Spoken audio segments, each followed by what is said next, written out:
And we have all heard, and many people have dealt with the flu.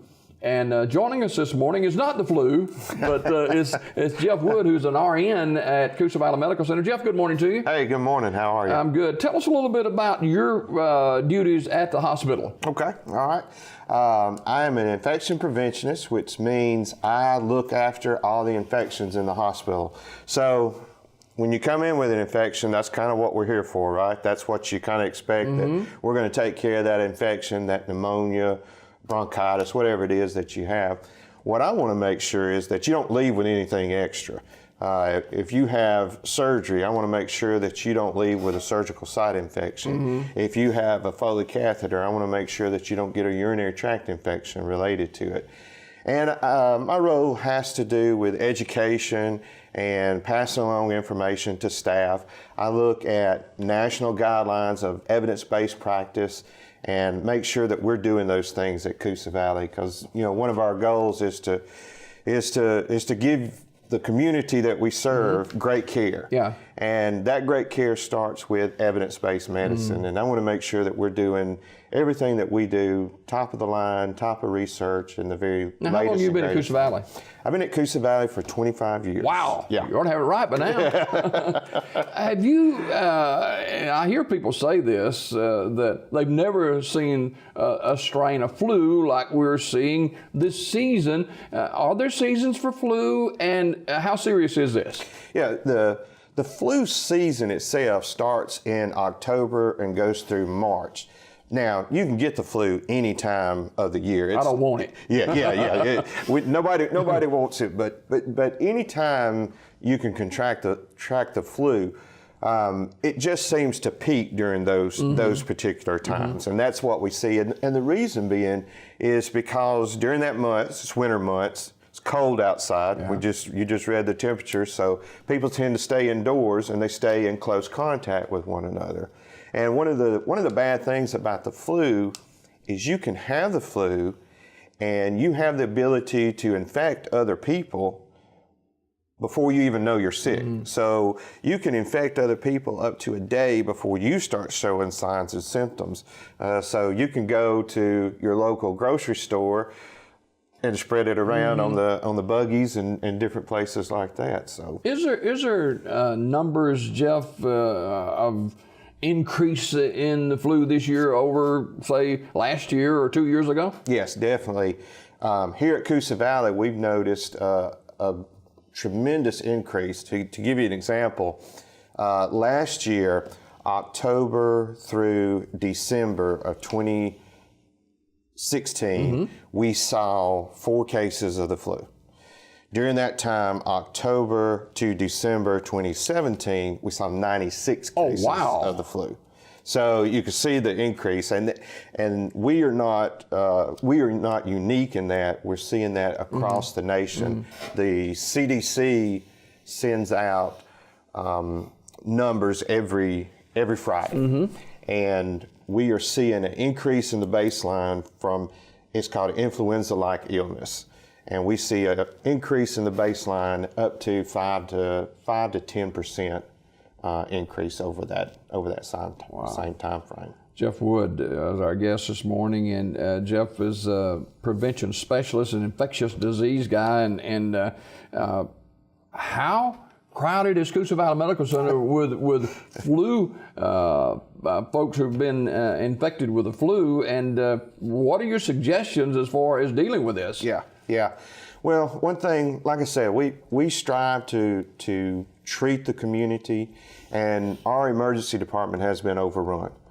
We have experienced unusually long wait times, and that's related to the number of people that are coming and seeking care for the flu.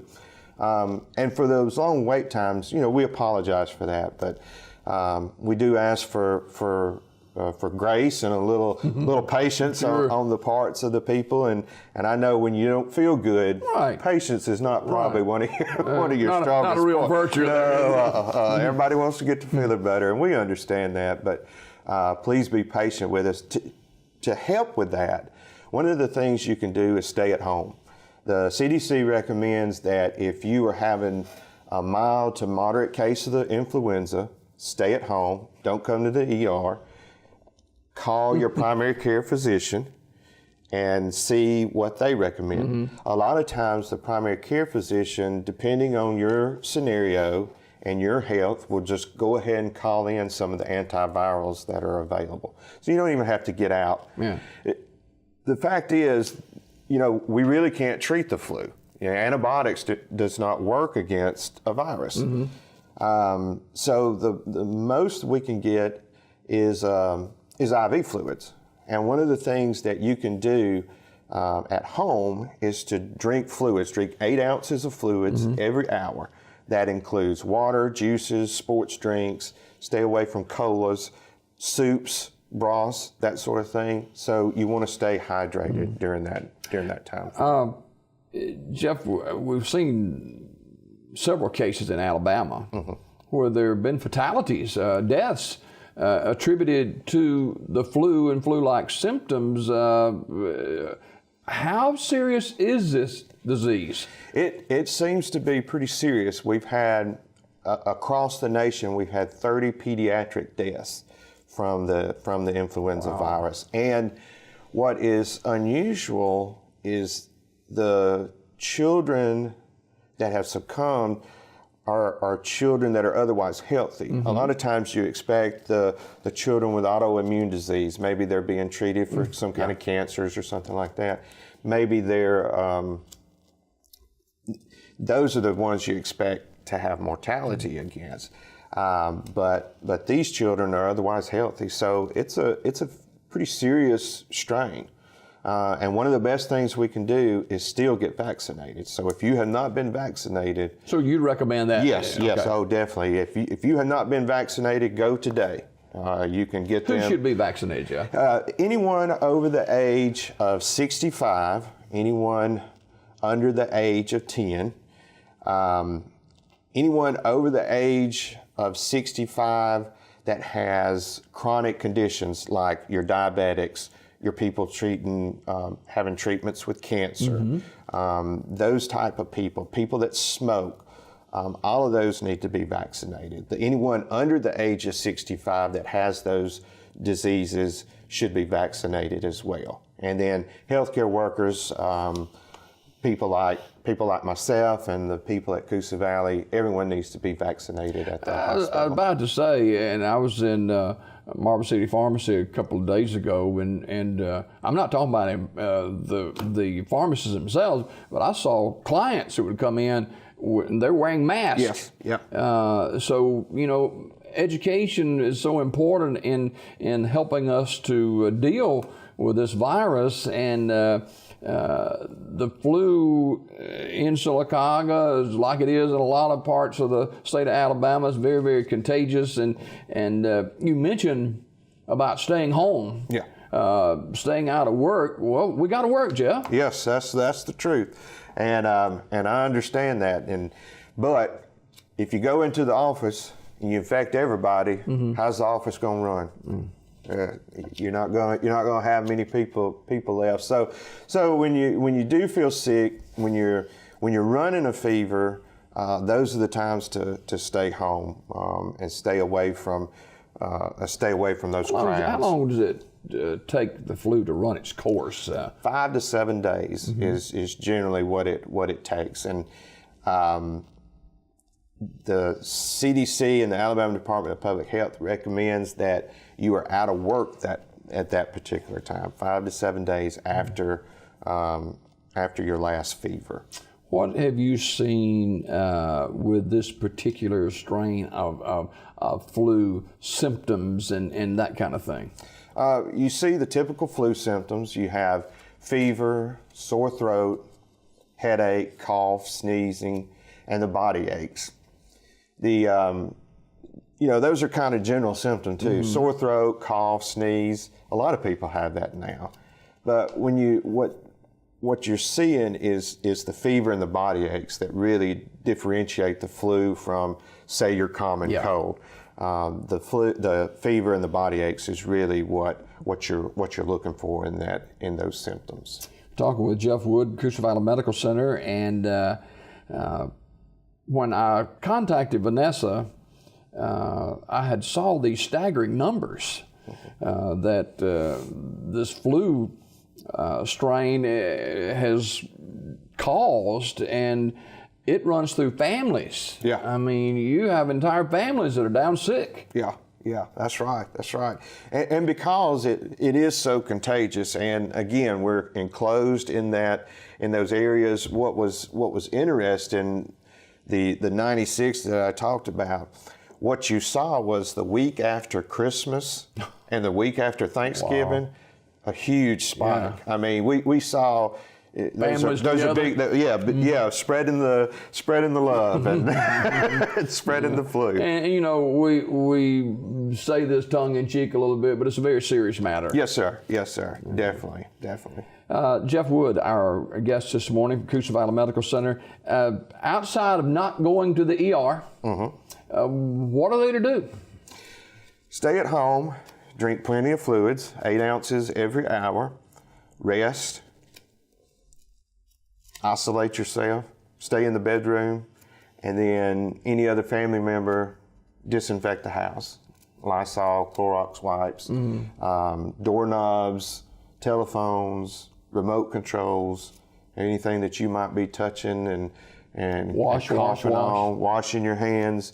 Hand washing is always a very good thing to do. Hand sanitizer, the hand gel, and good old soap and water. When do you see this begin to tick down? You talked about the seasons, but this is an extraordinary year. Yes, sir. We generally see the peak about February, towards the middle of February, the end of February, somewhere right along in there. So we'll see. Hopefully it'll peak early. It did start a little earlier than normal. So we'll see if we have a downward tick in our numbers. And again, like I said, every Friday the CDC releases those numbers. So we'll be looking for those. Other than the flu virus, what are viruses that are concerning to you as we head into spring before too much longer? Yeah.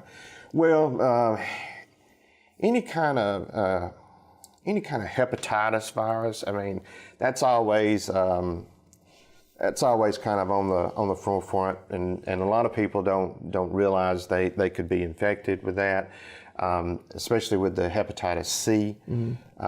So that's kind of a concerning. But you know, we stay vigilant in the emergency department and in our admissions. We look for people that have traveled outside the United States. That's a big thing, as evidenced when the Ebola virus scare was going around. You know, it was a heads up person that recognized that person from Houston, I believe it was, had been outside of the country. So RER asked about that. So anything that comes in that's kind of unusual and a person's traveled outside of the country, it kind of sends red flags up and alerts our physicians to be on the lookout. So. That emergency department, the ER, they're the front line. Yes, sir. You know, and just like any other emergency services, the ER at Coosa Valley Medical Center, no exception. People just come from everywhere. Yeah. We see patients from several different counties. And you know, one of the nice things is we're able to treat everything. We have physicians down there that specialize in emergency medicine, and our wait times are, you know, probably among the best in the country. Actually, you see wait times around the country of 10 to 12 hours sometimes. Oh, wow. Yeah, you can usually see a doctor within 30 minutes at our emergency department. So we do a really great job of getting people So we don't have to go up 280 or down 280? No, sir. You can stay right here. All right. Sir. Jeff, thanks for being with us this morning. You're welcome. And appreciate you enlightening us and educating us on this flu strain, and numbers are way up, so this too shall pass. We don't want to minimize it because talking with Jeff, I was thinking about I think he's a dentist or chiropractor or something up in Cleveland County that succumbed to flu-like symptoms, and this guy was healthy. Yeah. You know, but it'll knock you down in a hurry, won't it? Yeah, it will. I actually had a good friend, and he was healthy, young guy, just 2 weeks in the hospital. He was with the flu and with the pneumonia. So, yeah, very, very serious time. All right, Jeff, thanks for being with us. Yes, sir.